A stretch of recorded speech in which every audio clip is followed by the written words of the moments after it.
Tony Gentilucci has written a book, and here it is, Stop Preaching and Start Communicating.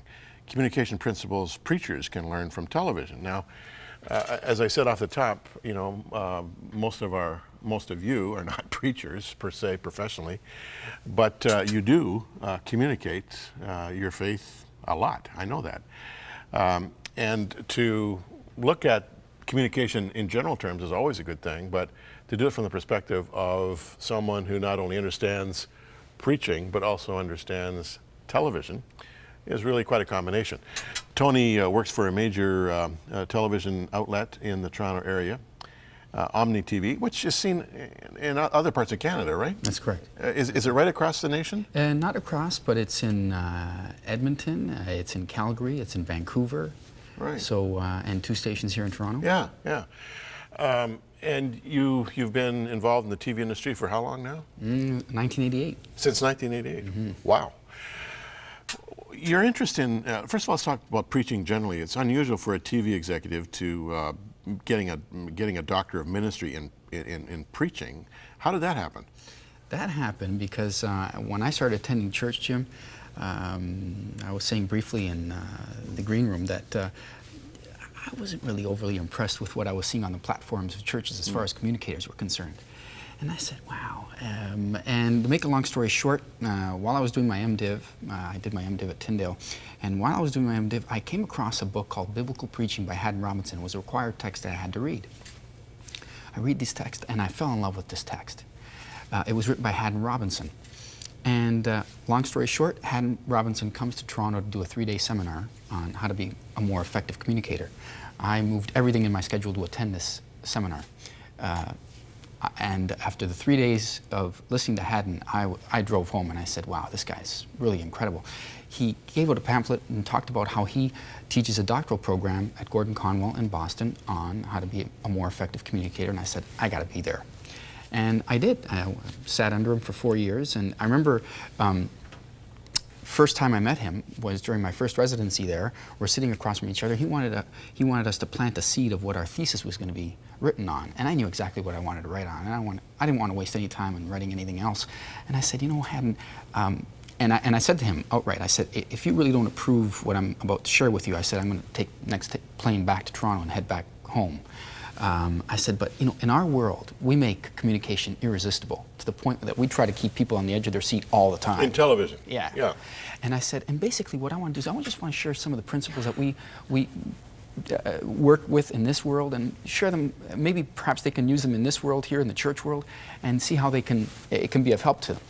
And before I can finish the thought, he said, write it. And then he said, if I like what you write, I'll write the foreword to the book. So that really kind of put a bit of a fire under me. And so is this book sort of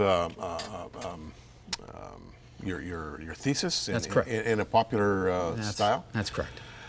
Okay, now we can't do a review of the book in the short time we have, but let me ask you this: you quote Robinson a lot in the book. You quote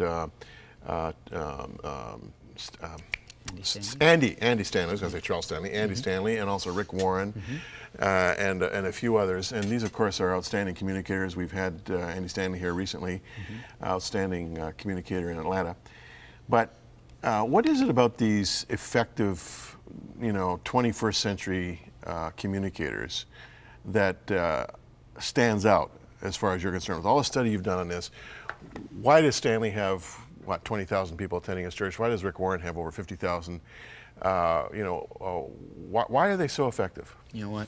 I think the title of the book says it all. They don't preach, but they communicate. And now, when you say that, we generally, when we say you're preaching at me, there's a negative connotation.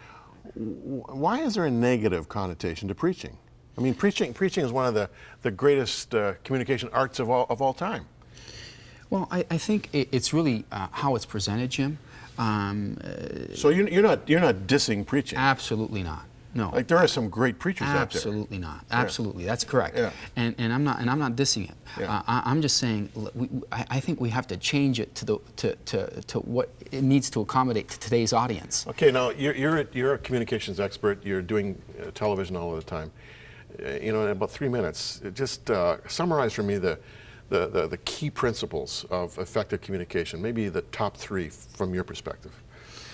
Well, I think first of all, number one, we got to be ourselves. I think what makes Andy Stanley, Rick Warren, Bill Hybels, they come across as someone that they can sit across at a coffee shop just like you and I are right now, and they'll come across in a very natural way, and that's how they communicate on their platforms. So you're talking authenticity here. Absolutely. You know, you don't hear those guys with the you shoulds and the you musts, and they come across, hey, look. Now this is a good point. When preaching becomes moralizing, people turn off, right?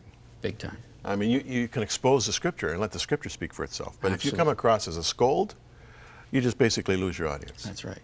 That's right. And unfortunately, a lot of preaching is scolding. Mm-hmm. What's another principle of effective communication? I think it comes down to also, we try to cram too much into one message. We're from the school where, I at least come from the school where, you know, you come across, you communicate one big idea, one message. You know, in our world, we know that a script is written with really one theme there, one central theme, and that theme is threaded throughout everything that we do for that particular program, whether it's a 1-hour documentary, whether it's a sitcom, whether it's a news story, that one theme is threaded throughout. And I think, you know, the days of, okay, now here are 10 points you need to get, or here are 4 things you need to remember. Right. It's like, are you kidding me? You know, when we're sending tweets where the tweet can't be longer than 140 characters. So it's got to come down to one main idea that I can. Who was it? Brian Chappell said it best. He says, "I'd rather throw a baseball that people can catch rather than a ball of sand that just kind of goes all over the place." And I think sometimes when we're communicating with 10 points or here are 4 things you need to remember, it's like a ball of sand and you really don't get. And when I'm sharing my faith with my neighbor, what do I need to keep in mind? You know, again, I think one of the things is you really need to be yourself. Don't try to put on a mask that really doesn't portray who you are. Play the role. Well, it's a fascinating book, friends. It's called Stop Preaching, Start Communicating. For those of you who would like to be public speakers, there's a lot in here that is very, very, I mean, it's really comprehensive. You've touched base with almost everything. When I was reading it, I was thinking about all the homiletical classes I took in the years when I was training to be a preacher, and boy, you've touched pretty much everything there. Plus, you've brought your television expertise in on it, which really makes it 21st century-ish. Well done.